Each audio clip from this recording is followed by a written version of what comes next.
नमस्ते। आप सभी का स्वागत है। ये हमारा दूसरा पार्ट है, व्यापार से साम्राज्य तक कंपनी की सत्ता स्थापित होती है। इसमें हम ये जानेंगे कि कैसे अंग्रेज भारत से व्यापार करने आए और उन्होंने अपनी शक्ति इतनी स्थापित कर ली थी कि वे यही शासन भी करने लगे। तो इसमें हम प्लासी का युद्ध भी देखेंगे, डलहौजी की जो विलय नीति थी राज्य को हड़पने की वो पढ़ेंगे, टीपू सुल्तान के बारे में जानेंगे। तो ये बहुत महत्वपूर्ण पार्ट है।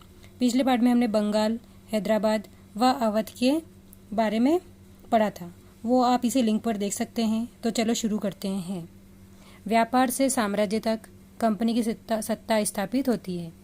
मुगल बादशाहों में औरंगजेब आखिरी शक्तिशाली बादशाह थे। मतलब जितने भी मुगल बादशाह हुए उनमें सबसे जो शक्तिशाली बादशाह था औरंगजेब, और ये सबसे अंतिम बादशाह था। उन्होंने वर्तमान भारत के एक बहुत बड़े हिस्से पर नियंत्रण स्थापित कर लिया था। जो औरंगजेब थे उन्होंने भारत के बहुत बड़े हिस्से पर अपना अधिकार जमा लिया था। 1707 में जैसे ही औरंगजेब की मृत्यु हुई तो जितने भी मुगल थे वो अपनी अपनी ताकत दिखाने लगे। मतलब जो छोटे मोटे शासक थे वो अपनी ताकत दिखाने लगे। इन्होंने अपनी क्षेत्रीय रियासतें कायम कर ली। मतलब जो छोटे मोटे मुगल बादशाह थे इन्होंने क्या करा, अपने अपने मतलब रियासतें बनाना, राज्य बनाना शुरू कर दिए। लेकिन ये ज़्यादा समय तक नहीं टिक पाए। 18वीं सदी के उत्तरार्ध, मतलब जब 18वीं सदी खत्म हो रही थी तब भारत में अंग्रेज एक शक्ति के रूप में उभरने लगा।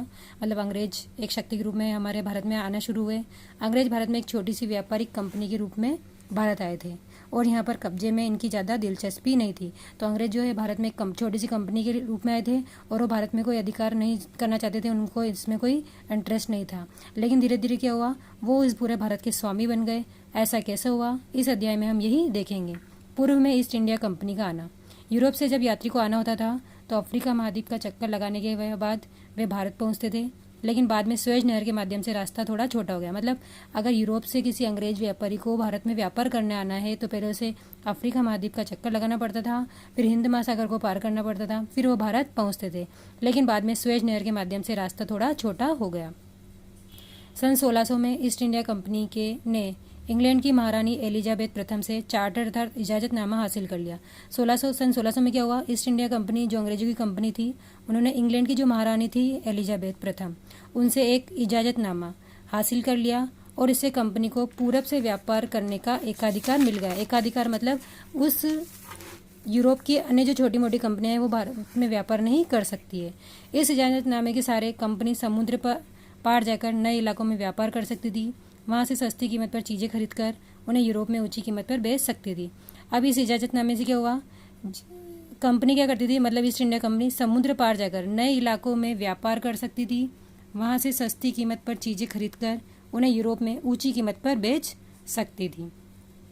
और उस ज़माने में वाणिज्यिक कंपनियां प्रतिस्पर्धा से बचकर ही मुनाफा कमा सकती थी। मतलब अन्य अगर कंपनी नहीं होगी तभी कोई कंपनी आगे बढ़ पाएगी। अगर और भी छोटी मोटी कंपनियां होगी तो वो किसी और कंपनी को आगे नहीं बढ़ने देगी, क्योंकि फिर उनमें कंपटीशन ज़्यादा बढ़ जाएगा। क्योंकि कोई भी कंपनी नहीं होती तो वे ज़्यादा कीमत पर सामान बेच सकती है। अगर कोई कंपनी नहीं होगी व्यापार करने के लिए तो वो ज़्यादा कीमत पर सामान बेच सकती है।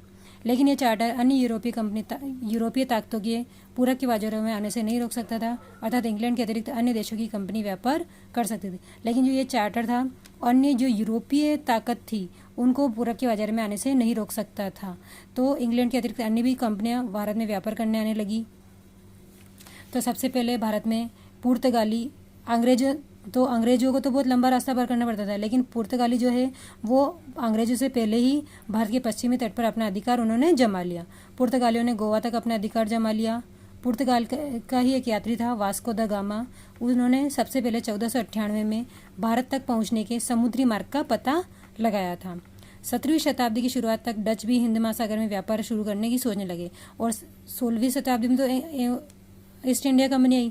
उसी के बाद उससे पहले ही पुर्तगालियों ने अधिकार जमा लिया और 17वीं शताब्दी की शुरुआत तक डच लोगों ने भी क्या करा, डच एक जाति थी, इन्होंने भी हिंद महासागर में व्यापार शुरू करने की सोचने लगे। कुछ समय बाद फ्रांसीसी भी सामने आए। अब समस्या यह थी कि सारी कंपनियां एक जैसी चीज़ें ही खरीदना चाहती थी। मतलब कोई भी कंपनी अलग चीज़ नहीं खरीदना चाहती थी, सारी कंपनियां एक जैसी चीज़ें खरीदना चाहती थी। सूती कपड़े और रेशम इसकी सबसे ज़्यादा मांग थी। इसके अलावा काली मिर्च, लौंग, इलायची, दालचीनी की भी मांग थी। भारत में भी इन चीज़ों की मांग बढ़ने के कारण इसकी कीमत बढ़ने लगी। अब भारत में भी इन चीज़ों की मांग होने लगी, सूती कपड़े, रेशम की, इन सब की मांग होने लगी। इसके अलावा काली मिर्च, लौंग, इलायची इनकी मांग होने लगी तो इनकी कीमत भारत में भी बढ़ने लगी। अब इस कारण सभी कंपनियां में आपस में लड़ाई होना शुरू हो गई और 17वीं 18वीं शताब्दी में आपस में कंपनियां एक दूसरे के रास्ते में रुकावट पैदा करने लगी। अब आगे हम कल पढ़ेंगे। धन्यवाद।